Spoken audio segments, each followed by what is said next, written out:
Maashaallah mabruuk baga nagaan gara biyya keetitti dhuftee jenneen irra obboleessa keenyan. Manni kun haala kanaan ture kan hojjetameeru. Ammaan tana garuu akka argaa jirtan kana haala kanaan bareechisneerra. Maarree kana meeshaalee mi'aallee Saayid Arabiyaa Majlis bira hoo dhuftan gumrukii isinitti haafu jedha. Kanallee gatii isaa waliin akkasuma warroonni mi'a akkanaa barbaadan hunda isaa iddoo tokkotti qopheessinee jirra. Rakaboo dizaayinaan akkasuma biradistii fi meeshaalee manaa hunda isaa gatii isaanii waliin qabannee jirra. Kana qofaa miti har'aan tana kan isin daawwachiisnu Saayid Arabiyaa Majlis magaalaa Adareertis isin daawwachiisuudhaaf qophii goonerraa gara mana obboleessa keenyatti hoggaa deemnu magaalaan Adareellee marra jirti. Naannoo Oromiyaa godina Shawaa Kaabaa Aanaa Darraa keessaa magaalaa guddoo kan jedhamtu magaalaa Adaree guddinaaf tattaaffii hedduurra jirti. Viidiyoo kana hanga dhumaatti ilaaltan Saayid Arabiyaa Majlis magaalaa Adaree fi hojiiwwan isaa mukaa fi majlisaa afaa isaanii wajjin akkasumas sireewwan dizaayinoota adda addaatiin hojjetama qabanneerra. Chaanaal kana laayik, sheer, sabskiraayib gochuudhaan hanga dhumaatti nu waliin tura. Saayid Arabiyaa Majlis akkuma beekamu torban darban kana keessa majlisaa kaaree 11 fudhakkaa tikinasaa 30 hojjetamaa ture. Xiqqoo isiniif agarsiisnee turre. Har'aan tana Saayid Arabiyaa Majlis gaa guutumaan guututti xumuree afaa isaallee maachi goonee fi haala kanaan mijeessinee bareechisneefira. Magaarijaan isaa hoo maal fakkaata? Egaa maamiloota keenya yeroo hundaa Saayid Arabiyaa majlisaa yeroo ajeetan ka'umsa isaarraa akkasuma majlisichaaf afaan isaallee magaarijaan isaallee akka maachiin isaa wal gitu yeroo hundaa isin yaadachiisna. Isinis yaada keenya nurraa fudhattanii qofaa haala gaariidhaan nu ajajaa jirtan. Laayik, kooment, sheer, sabskiraayib gootan immoo yeroo hundaa hojii Saayid Arabiyaa Majlis akkasuma magaalaa Adaree fi Aanaa Darraa akbaarota jiran karaa yuutuubii Saayid Arabiyaa Majlis argachuu ni dandeessan jechuudha. Egaa maamiloota keenya har'aan tana gara mana maamila keenyatti Baaroo Barii jedhamutti qabannee deemaa jirra. Magaalaan Adaree gaa guddinaaf tattaaffii hedduu irratti argamti. Gamoowwan jajjaboo ijaaramaa jiranii haalli qilleensi ishillee badda dareedha.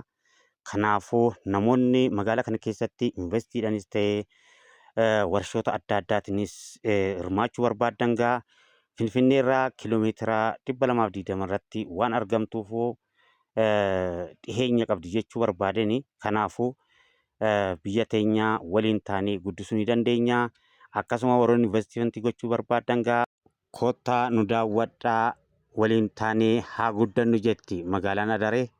Kanaafuu Saayid Arabiyaa Majlisis magaalaa Adaree kana keessatti gaa hojii Arabiyaa Majlisatii fi hojiiwwan mukaarratti waggoota 3 darban kana keessatti tajaajila uummataafis ta'ee ofiifis akkasuma obboleewwan keenya of jalatti hiriirsinee hojjechaati jirra. Akkasuma gaa meeshaalee manaa wal qabatee gaa obboleewwan keenya kana dura biyya Arabaatii kaargodhaan akkasuma baasii adda addaatiin kan saaxilamaa turan amma boqonnaa argataniiru jennee hawwina. Maaliif Saayid Arabiyaa Majlis hanga mana isaaniitti jalqaba deemuudhaan dizaayina mana isaaniitiin hojjetaa fi baay'atee xiqqaateen hin jiru. Kun garaagarummaa guddaadha. Kanaafuu innis akkuma jalqaba deemnee lakkoofne san yeroo raawwannes qabannee deemnee manicha farrashna jechuudha. Kun gaa tajaajila guddaadha. Kanaafuu warroonni Aanaa Darraatii fi magaalaa Adareetii fi naannoo ishee jirtan gaa ammaan tana warroonni ramadaanaaf mana keessan bareechifachuu barbaadan itti hirmaadhaa, hirmaachisaa. Sa'aatii 24 obboleewwan keenya of jalatti hiriirsinee hojjechaati jirra. Huccuuwwan adda addaatis galchineerra akka haraatti hirmaadhaa.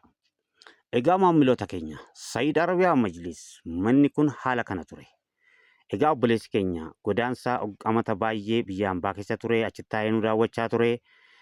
ammaan tana immoo mana isaa bareechuuf gaa haala kanaan qophoofnerraa obboleessi keenyas gaa jalqaba biyya hambaa ture achi ta'ee nu daawwachaas tureeraa ammaan tana immoo dabareen kan isaa ta'e gaa nuyis haala inni barbaadeen keessummeessineerraa abbaa teeknisaa 30 hin barbaada nuun jedhee nuyis akkuma argaa jirtan kana abbaa 30 qopheessiniif jechuudha.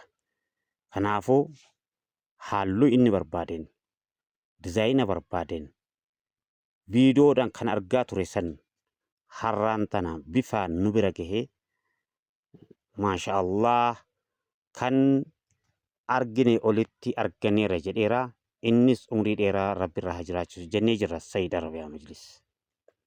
Egaa maamiltoota keenya chaanaalii kana laayik, sheer, sabskiraayib hoo gootan immoo hojii Sayyid Arabiyaa Majlis yeroo hundaa hojjetamu isin dhaqqaban jechuudha. Kanaafuu warroonni ajajuu barbaaddanis bilbila iskiriin gubbaatti argitan kanaan duwwaa 947737256 duwwaa 920743290 takka karaa waatsaappiitis ta'ee karaa imoo, karaa teelegiraamii akkasuma tiiktookii fi feesbuukiidhaanis akkuma iskiriin gubbaatti barreeffame kana Sayyid Arabiyaa Majlis jettanii hoo barreessitan nu argattani. Kanaafuu qaxxataas bilbiluu hin dandeessan karaa sooshaal miidiyaas nu argattan. Hoo sabskiraayib gootan immoo nuyis nu jajjabeessitanii akkasuma biyyi keenya aanaa daraatis addunyaadhaaf ni beeksisna jechuudha.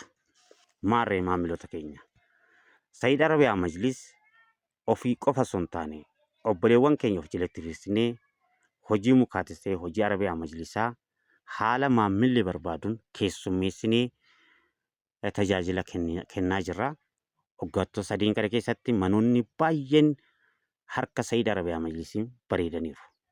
Kanaafuu ragaanis immoo isinuma maamilootuma keenya waan taataniifu isinillee galata guddaa nu biraa qabdu. Maaliif jennaan wal jajjabeessuudhaan wal cinaa jiraachuudhaan waan biyya hambaatti arginu tokko biyya keenyatti nu dhiyeessite jechuudhaan haamilee nu kennaa turtanitu waan ta'eefu nuyi haamileen keessan kun nu jajjabeessaa yeroo hundaa waan haaraa dizaayina haaraa akka qabannee dhufnu nu godha. Kanaaf Sayyid Arabiyaa Majlis hoo nu bira dhuftan tajaajila hedduu nu bira argattan kan jennu. jalqabnu Arabiyaa Majlisa qofaan kan Sayyid Arabiyaa Majlis jalqabee ammaan tan ijoollee baay'ee of jalatti barsiisee ofiifillee akka kubaatti banatan gochiisnee furmaata guddaa kennineefii jirra. Kun nu gammachiisa. Egaa maamiloota keenya majlisa kana wajjin afaa akkamiitu hojjetamuu qaba? Egaa akkuma argitan kana iddoo hojii keenyatti waliin afnee akka turre sanni beeytanii kunis gaa haala kanaan afaasaa wajjin maachi godheera. Kanaafuu maashaallah mabruuk jennee ni jirra.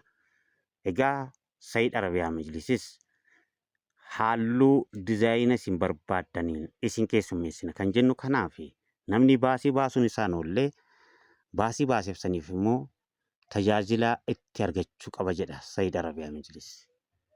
Kanaafuu Ramadaanaa kabajamaa jaalatamaa dhufaa jiru. Kanaagaa warroonni mana keessan bareechifachuu barbaadan ammallee atattamaan gara iddoo Sayyid Arabiyaa Majlis dhufuudhaan yookaan bilbiluudhaan yookaan immoo chaanaalii kanarraa hojiiwwan keenya ilaaluudhaan itti hirmaachisuu dandeechan.